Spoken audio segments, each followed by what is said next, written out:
Hello everyone and welcome back to another video. Today we're going to see how to fix Spotify can't join family plan.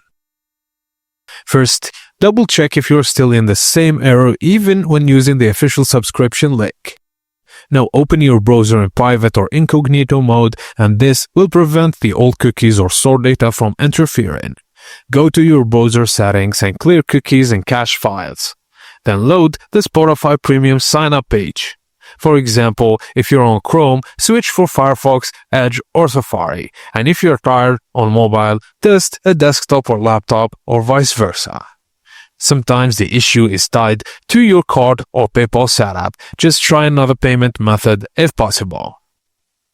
Now, just make sure that you have no country mismatch, because your payment method must match the country set in your Spotify account. And if you've already had premium before, you may not be eligible for another free trial. And some promotions like student or family discounts have specific requirements, so make sure you meet them.